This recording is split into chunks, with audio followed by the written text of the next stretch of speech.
"I'll give you $5,000 if you serve me in Russian," laughed the mafia boss, his voice cutting through the ambient chatter of Natasha's restaurant. His entourage snickered as he leaned back in his chair, eyes fixed on the young waitress whose name tag read, Anya. Anya clutched her notepad tighter, her knuckles turning white as she forced a polite smile. Behind that practiced expression was a mind racing with calculations. Rent was due in 3 days, her mother's medication costs had doubled, and her scholarship barely covered textbooks. The mafia boss, known simply as Victor, smirked at her hesitation, clearly enjoying the power imbalance. His designer suit and gold watch screamed wealth, while the bulge beneath his jacket whispered danger to anyone observant enough to notice. "I studied Russian for 4 years before dropping out to support my family," Anya replied in flawless Russian, her accent so authentic it momentarily stunned Victor. The restaurant fell silent as his smug expression transformed into one of genuine surprise. Victor's eyebrows shot up, his lips parting slightly as he registered what had just happened. The men surrounding him shifted uncomfortably, unused to seeing their leader caught off guard by anyone, especially not a server in a modest restaurant. "Come to my office tomorrow at noon," Victor said, sliding a business card across the table while maintaining intense eye contact. $5,000 as promised, and perhaps a conversation about how your talents might be better compensated. Anya took the card with trembling fingers, knowing this moment represented both opportunity and danger. The address printed on the heavy cardstock belonged to one of the city's most exclusive high-rises, a building ordinary people only admired from afar. Her manager watched nervously from across the room, already calculating the loss of his best waitress. He'd warned all his staff about Victor Krasny's visits. Be polite, be quick, and never engage beyond taking orders. The rest of her shift passed in a blur, Anya's mind replaying that moment of defiance over and over. Had she impressed a dangerous man, or had she merely painted a target on her back by revealing her linguistic abilities? Walking home that night, clutching her pepper spray, Anya thought of her mother's mounting medical bills. $5,000 would cover 3 months of treatment, buy time while she figured out a more permanent solution to their financial crisis. Her tiny apartment felt especially cramped that evening, the walls closing in as she paced the worn carpet. Taking money from a criminal crossed every moral boundary she'd set for herself, yet necessity had a way of redrawing those lines. Morning arrived after a restless night, sunlight filtering through thin curtains as Anya stared at the business card. The embossed letters seemed to pulse with possibility and danger. Victor Krasny, International Imports, followed by a phone number and address. At precisely 11:58, Anya stepped into the gleaming lobby of Horizon Towers, her second-hand clothes drawing curious glances from the security staff. The elevator ride to the 47th floor felt like ascending to another world, one where people like her were rarely welcome. "Ah, the talented waitress arrives," Victor announced as his assistant ushered Anya into a corner office with floor-to-ceiling windows overlooking the city. He gestured to a chair across from his imposing desk, watching her with calculated interest. An envelope slid across the polished surface, thick with cash, the promised payment for a simple exchange in her native language. "A woman of multiple talents is rare in my experience," Victor said, leaning forward with unsettling intensity. "I have a proposition that extends beyond our little restaurant bet," Victor continued, resting his chin on steepled fingers. "My organization requires someone with your linguistic abilities for some delicate negotiations with our Russian partners." Anya's fingers hovered over the envelope, moral conflict visible in her hesitation. "I'm just a waitress trying to get through college and support my mother," she replied, knowing even as she spoke that her simple life had already begun to unravel. Victor's laugh was surprisingly warm, creating a jarring contrast with the coldness in his eyes. "We all have roles we play, Anya Petrova. Yours as a struggling waitress, mine as a businessman with diverse interests spanning legal boundaries." The view from his office showcased a city divided, gleaming skyscrapers alongside neighborhoods where people like Anya fought daily for survival. The metaphor wasn't lost on her, as she reluctantly accepted both the money and his business proposition. 3 times your current salary, flexible hours around your classes, and complete coverage of your mother's medical expenses. Victor listed the terms while pouring 2 glasses of amber liquid, all for accompanying me to meetings and translating conversations correctly. Anya took a careful sip, wincing at the burn of expensive whiskey as it traveled down her throat. The offer represented everything she needed wrapped in a package she knew was dangerous to accept. Her mother's face flashed in her mind, growing thinner each day, brave smiles that couldn't mask the pain of illness and worry. What exactly would these translations involve? She asked, already suspecting the answer would blur ethical lines. Nothing that should trouble your conscience excessively, Victor replied with practiced ease, though his eyes narrowed slightly at her question. Business discussions, cultural nuances that might be lost on me despite my rudimentary Russian vocabulary. Their conversation was interrupted by a sharp knock before a man entered without waiting for permission. Dmitri, Victor's second-in-command, cast a suspicious glance at Anya before whispering urgently in his boss's ear about shipment complications. Victor's expression darkened momentarily before he dismissed Dmitri with a casual wave. First task: dinner tonight with associates from Moscow who prefer their negotiations conducted in their mother tongue, he said, his tone making it clear refusal wasn't an option. That evening, dressed in clothes hastily purchased with Victor's advance, Anya entered the private dining room of La Belle, the city's most exclusive restaurant. 5 men turned to evaluate her with expressions ranging from curiosity to open hostility. My new cultural attaché, Victor introduced her with a proprietary hand on her lower back that made Anya fight the urge to step away. She'll ensure our conversations lose nothing in translation this evening. The oldest Russian, a man with silver hair and cold eyes, addressed her directly in his native language. So young to be involved in our world. Does she understand what happens to people who misinterpret sensitive conversations? Anya swallowed hard, translating his words precisely for Victor while omitting the threatening undercurrent. Her first lesson in this dangerous new role was already clear. Some things were better left unsaid. Victor's smile never reached his eyes as he responded through Anya, each exchange revealing layers of meaning and hidden agendas. She was no longer just translating words but navigating a complex web of power, threats, and negotiation. 3 weeks into her new role, Anya developed a system: hospital visits with her mother in the mornings, classes when possible, and evenings spent in luxury restaurants or private clubs where Victor conducted his business. The double life was exhausting, but financially rewarding. Your daughter is glowing these days, the nurse commented to Anya's mother during a treatment session. Whatever new job you mentioned she found, it seems to be doing wonders for her stress levels. If only they knew the truth, Anya thought bitterly, as she smiled and agreed. The physical toll of her secret life was hidden beneath expensive makeup provided by Victor, who insisted his translator always appear polished and professional. In Victor's world, Anya observed a complex hierarchy that reminded her of wild animal documentaries, displays of dominance, careful challenges, and the constant threat of violence lurking beneath civil conversations. She learned to read the room before words were even spoken. You're a natural, Victor commented after a particularly tense meeting with Ukrainian suppliers went surprisingly well. Most people in your position would have cracked under pressure or tried to exploit their knowledge for personal gain. Anya recognized the statement for what it was, both compliment and warning. I'm just doing the job you're paying me for, she replied carefully, maintaining the professional distance that had so far kept her safe. The line between professional obligation and personal involvement began to blur as Victor increasingly requested her presence at events unrelated to business. My associates find you intriguing, he explained when she questioned the necessity of attending a charity gala. That night, watching Victor charm socialites and politicians with the same ease he intimidated rivals, Anya glimpsed something unexpected.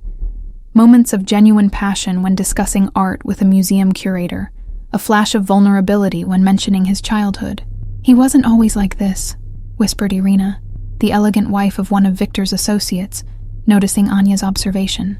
Before his father was killed, Victor studied literature and painted, talents buried under necessity and vengeance. The information shifted something in Anya's perception, complicating her neatly categorized view of Victor as simply dangerous criminal. The realization that he contained depths beyond his fearsome reputation made her job both easier and infinitely more complicated. Her university friends drifted away, unable to relate to her vague explanations about her new job and increasingly expensive possessions. The isolation pushed her further into Victor's orbit, where at least she understood the rules, however dangerous they might be. One rainy Tuesday, Victor unexpectedly asked about her classes, displaying surprising knowledge about her literature major.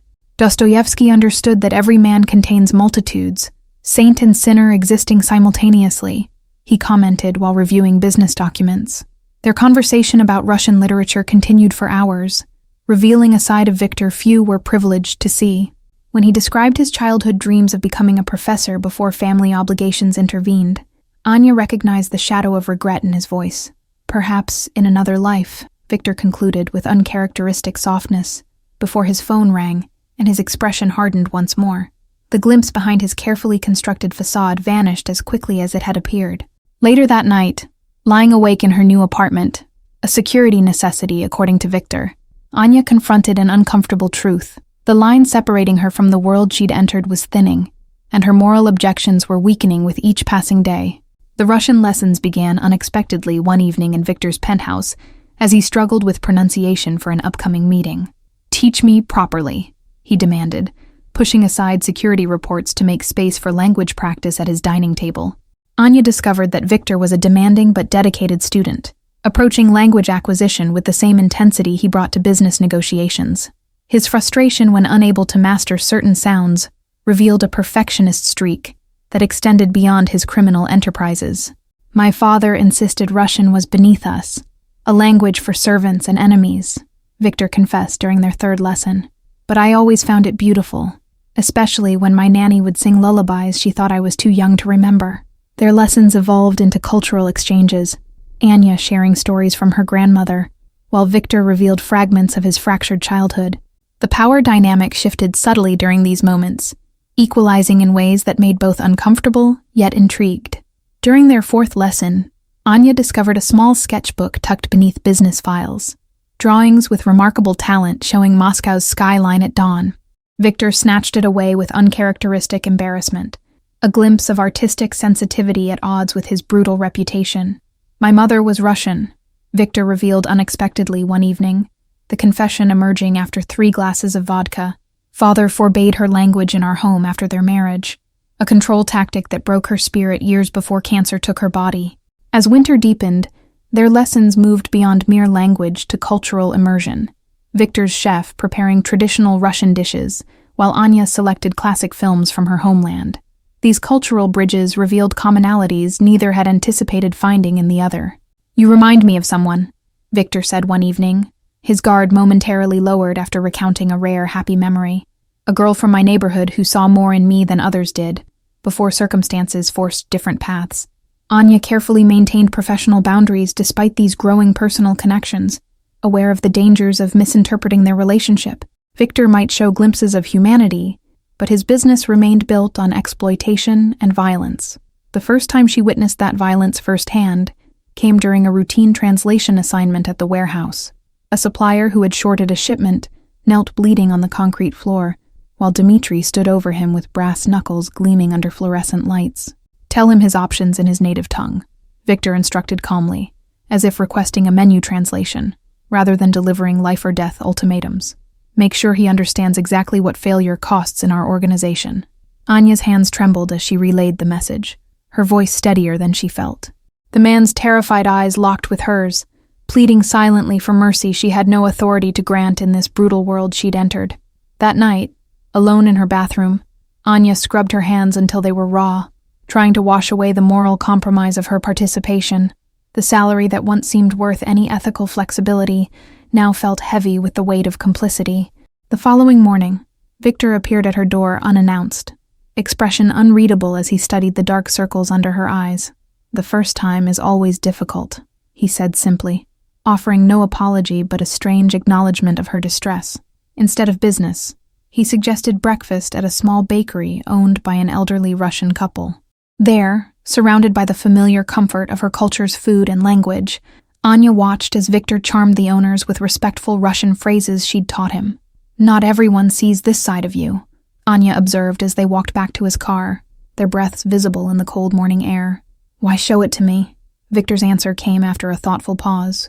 "Perhaps because you're the only person who speaks to me in 2 languages, the one I use for business, and the one that reminds me of simpler times."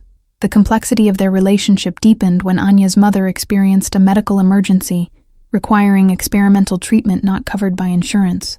Without hesitation, Victor arranged for a specialist from Switzerland, dismissing Anya's protests with unexpected gentleness. Dmitri's growing resentment became increasingly obvious during strategy meetings, his eyes following Anya with undisguised suspicion as her influence with Victor expanded beyond simple translation. The power shift threatened his position as Victor's most trusted advisor. "She knows too much about our operations for someone so new," Dmitri warned Victor in English, assuming Anya wouldn't understand his heavily accented words from across the room. "Your fascination with this girl compromises years of careful work." Victor dismissed these concerns publicly, but Anya noticed increased security around her apartment, and a driver suddenly available for all her commutes. Protection or surveillance, perhaps both, indicated Victor shared some of Dmitri's concerns about her role. The first sign of active betrayal came disguised as a delivery, documents requiring urgent translation for a meeting Anya hadn't been informed about. The papers contained shipping manifests, with details far more incriminating than anything she'd previously been allowed to see. "Did Victor send these directly?" she asked the courier, instinct warning her something was wrong about the unusual delivery protocol and the sensitive nature of the contents. The man nodded unconvincingly before hurrying away. That evening, while waiting in Victor's office to clarify the translation request, Anya overheard Dmitri in the adjacent room speaking rapidly on the phone. Once she translates those documents, her fingerprints will be all over the evidence when it reaches the federal prosecutor.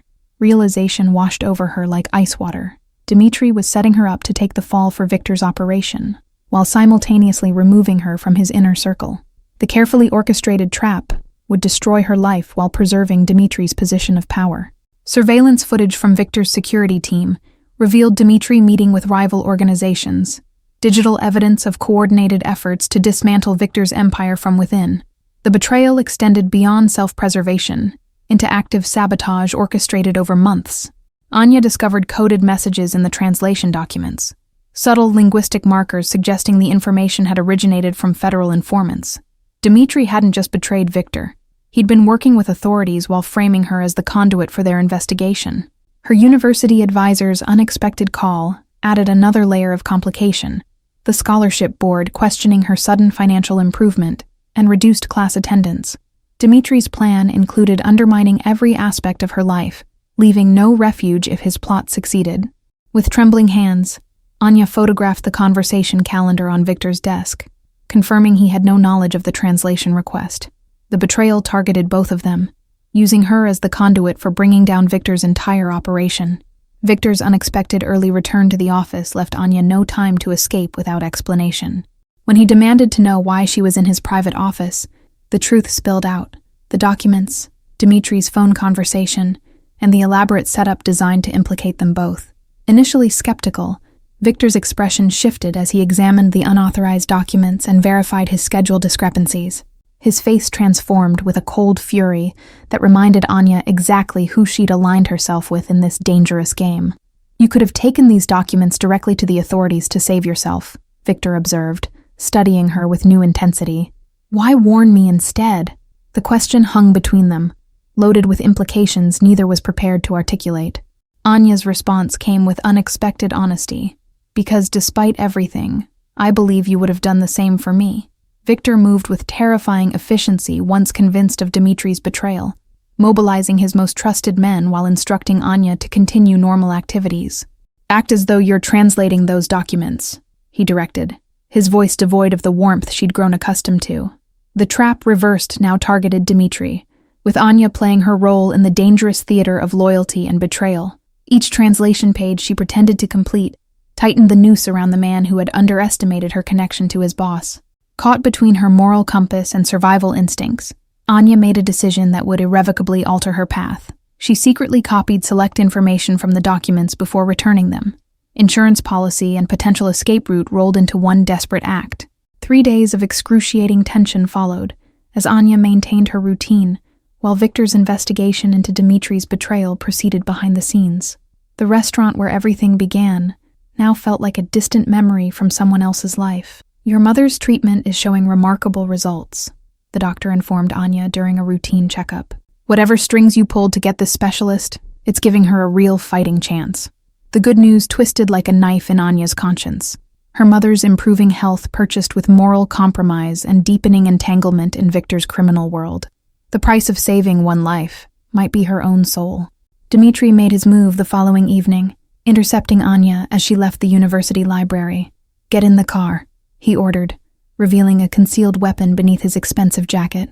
"It's time we discussed your future with the organization."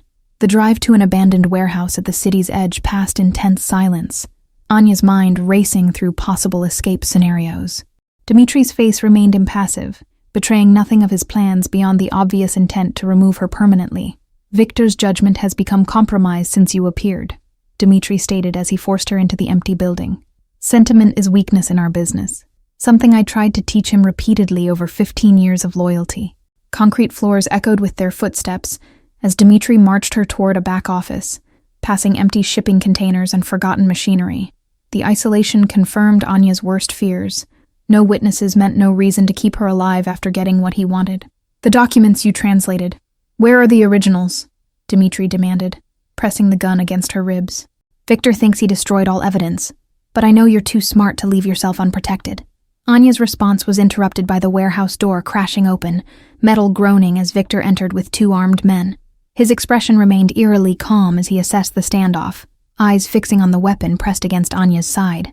15 years of loyalty means nothing when betrayal follows," Victor replied, advancing slowly despite the danger. "Did you think I wouldn't verify her story? That I wouldn't check the accounts you've been skimming from for years?" The revelation of deeper betrayal registered on Dimitri's face, momentary shock providing the distraction Anya needed. She drove her elbow into his solar plexus, creating precious distance between herself and the gun as she dove behind a shipping container. Gunfire erupted, bullets ricocheting off metal surfaces as Anya crawled desperately toward an exit. Victor's voice carried over the chaos, commanding his men while exchanging shots with his former lieutenant. Through the chaos, Anya spotted a fallen guard's phone, managing to send her location to the emergency contact programmed in her own device. Her literature professor, who had once mentioned counter-terrorism consultation work. Help would come, though whether before or after bloodshed claimed more lives remained uncertain. Dimitri's backup arrived, outnumbering Victor's remaining loyal men and forcing them into defensive positions behind shipping containers. The choreography of violence escalated with practiced precision, professionals executing well-rehearsed patterns of territory control and tactical advancement. A spray of bullets shattered the windows above, raining glass that sliced Anya's cheek as she army-crawled toward a maintenance door. Her literature studies felt absurdly distant, Dostoevsky's moral dilemmas exchanged for immediate survival instincts and the metallic smell of blood on concrete. A stray bullet grazed Anya's arm, hot pain blazing across her skin as she fought to remain conscious. The academic who once worried about essay deadlines now struggled to escape crossfire between warring criminals, her new reality stripped of any remaining illusion. Blood loss and adrenaline made the world tilt sickeningly as Anya finally reached a side door. The cool night air hit her face as she stumbled into the alley, survival instinct propelling her forward, despite the growing weakness in her limbs. A familiar black car screeched to a halt beside her, Victor emerging from the driver's seat with blood staining his custom suit. "It's over," he stated simply, reaching for her injured arm with unexpected gentleness. "Dimitri won't betray anyone again." The drive to Victor's private doctor passed in hazy silence, shock setting in as Anya processed how completely her life had transformed. The waitress who once dreamed of literature degrees now sat bloodied beside a man who had killed to protect both her and his criminal empire. 3 fractured ribs, mild concussion, and significant blood loss. The doctor reported to Victor while treating Anya's wounds. "She needs complete rest for at least 2 weeks. No translation work, no university, nothing stressful." Victor nodded curtly, his usual composure restored despite the violence of the preceding hours. Only the occasional glance toward Anya betrayed any concern beyond professional interest in his translator's recovery. Recovery took place not in Anya's apartment, but in a secluded lakeside property Victor claimed belonged to a distant relative. The isolation provided safety, but also forced constant proximity between patient and protector during those critical first days. "The police found Dimitri's body," Victor informed her on the 3rd morning, setting a breakfast tray beside her bed with unexpected domesticity. "Official report says gang violence. Technically accurate if not complete." Anya's hands trembled slightly as she reached for the tea, the reality of her situation crystallizing with brutal clarity. She was now witness to murder, recipient of blood money, and dependent on a criminal's protection. Lines crossed that could never be uncrossed. "My organization is vulnerable while I'm handling this situation," Victor admitted, surprising her with his candor. Dimitri's betrayal has created opportunities for rivals to move against my interests in the city.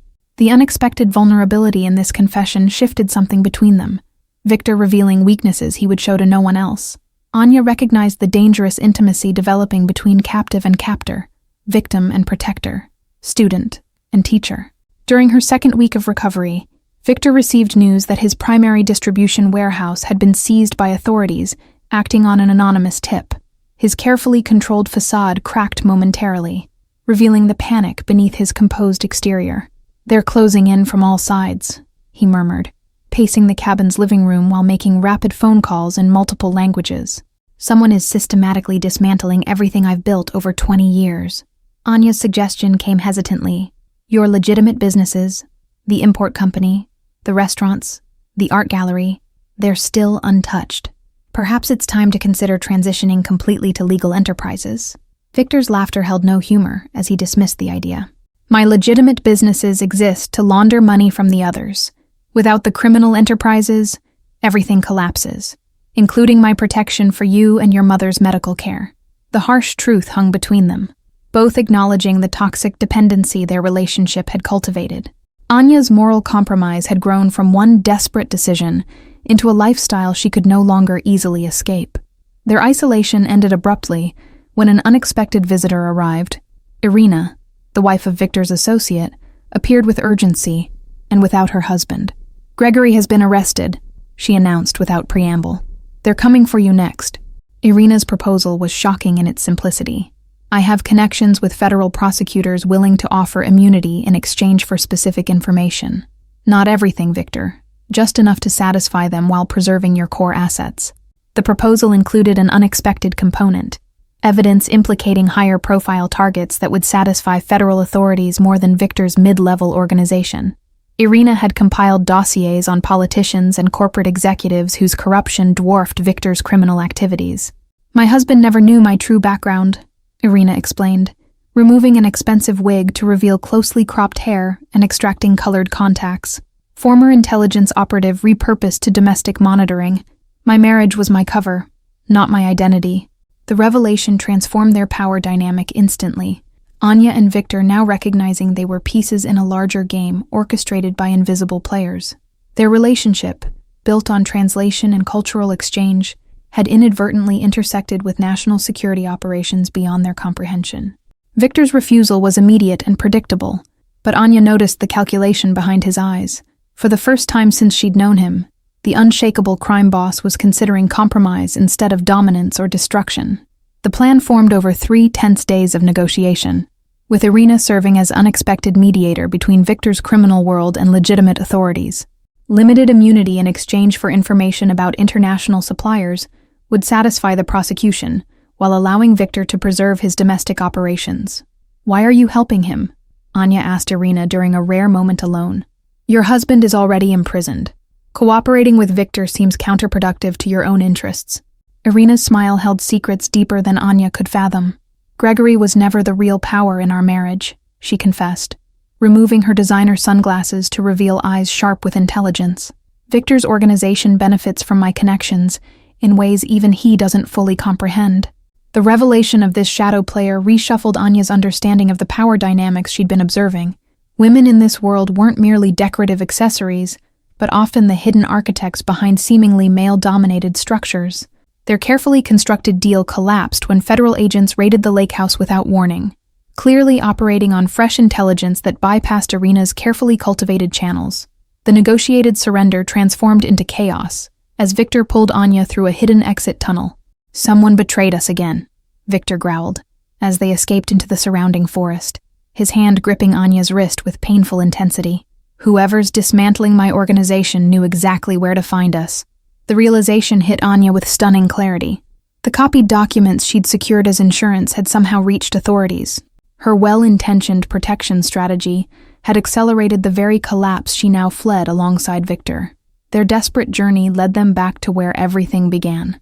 Natasha's restaurant, now closed for renovation but still accessible through service entrances Victor somehow knew intimately. The familiar setting felt surreal after weeks of upheaval and violence. "We need to separate," Victor decided, his tactical mind working through limited options. "They want me, not you." If you walk away now, claim Stockholm Syndrome or coercion. Your mother's care continues through my offshore accounts." Anya's refusal surprised even herself. Running solves nothing. "Whatever happens next, we face it together. Not because I approve of what you've done, but because I understand why you did it." The standoff began at midnight, when federal agents surrounded the restaurant, their negotiator's voice amplified through speakers demanding Victor's peaceful surrender. Inside, Victor and Anya sat at the same table where their story had begun months earlier. "I never paid you that $5,000 from our first bet," Victor realized with unexpected laughter, the absurdity of remembering such a detail in their current circumstances breaking through the tension. "You earned it fair and square with your Russian." Anya reached across the table, taking his hand in a gesture that acknowledged their complicated journey. "The money was never what changed my life," she replied softly. "It was discovering that people are rarely what they first appear to be." Outside the restaurant, media vans assembled alongside tactical units, cameras ready to capture the fall of a notorious criminal figure. The narrative already being constructed would flatten their complex story into simplistic headlines: "Villain captured," "Innocent saved," erasing the moral ambiguities that defined their actual experience. Through the restaurant's security feed, they watched federal agents establishing perimeter positions with military precision. "They're being careful. Someone told them about my combat background," Victor observed with professional respect for their tactical approach. Anya noticed a familiar face among the federal commanders, her literature professor now revealed in body armor with credential badges. The separate worlds she'd tried to maintain had collapsed into a single narrative, academic mentor and law enforcement now converging at this climactic moment. Their moment of connection shattered as the front doors burst open, tactical teams swarming the restaurant with weapons drawn. Victor rose slowly, hands raised in a gesture of surrender that seemed foreign on a man accustomed to commanding rather than yielding. "Victor Krasny, you're under arrest," announced the lead agent, reciting charges that would ensure decades of imprisonment if convicted.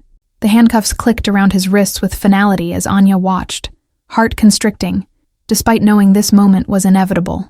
In his final free act, Victor turned to Anya and spoke in perfect Russian. "Tell them everything, the good and the bad. My redemption was always impossible, but perhaps through your truth, something better emerges from what we built together." 6 months later, Anya sat in a federal courthouse, hands clasped tightly as she prepared to testify in Victor's trial. Her immunity deal, secured through cooperation and the documents she'd preserved, allowed her to speak freely about the organization she'd witnessed from the inside. "Do you swear to tell the truth, the whole truth, and nothing but the truth?" the court official intoned as Anya placed her hand on the Bible. Her affirmation came clear and steady, commitment to honesty now replacing the moral compromises of her past.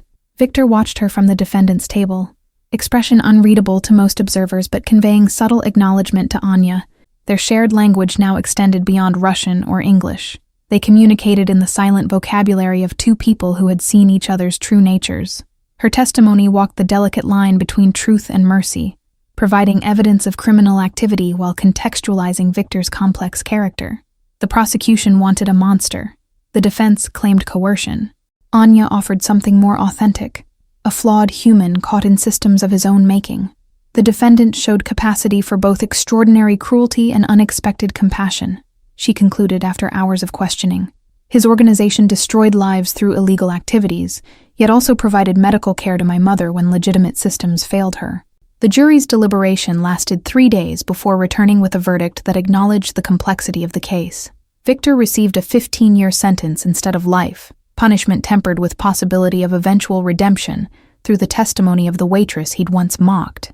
Natasha's restaurant reopened under new management, with Anya now holding partial ownership thanks to a legitimate business arrangement Victor had established before his arrest. The establishment became a symbol of second chances rather than criminal enterprise. Anya completed her literature degree while managing the restaurant, her thesis examining moral ambiguity in Russian classics, with insights drawn from personal experience. Professors noted her unusual depth of understanding when discussing characters who straddled worlds of darkness and light. Her mother's recovery progressed steadily, the specialized treatment having arrested the disease's progression before Victor's legitimate medical foundation continued coverage.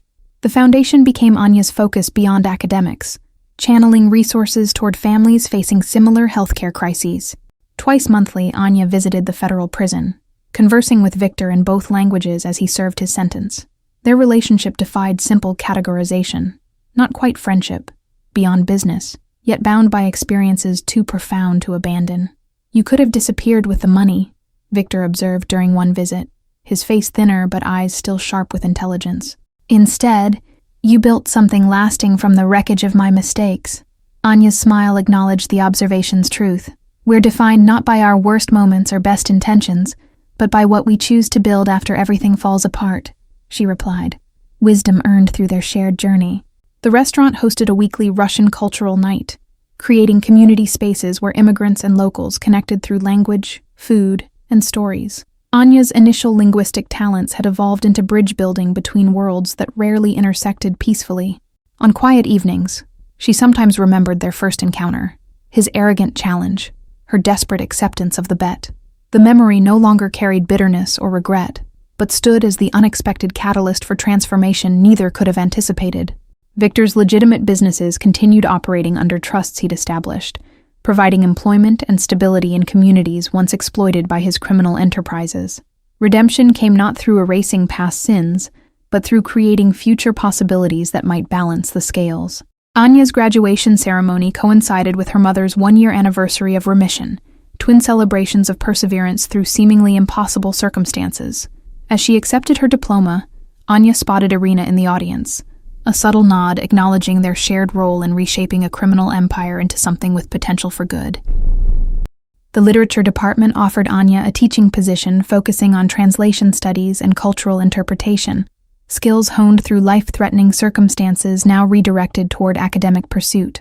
Her unique perspective on language as both bridge and weapon brought unprecedented depth to the curriculum.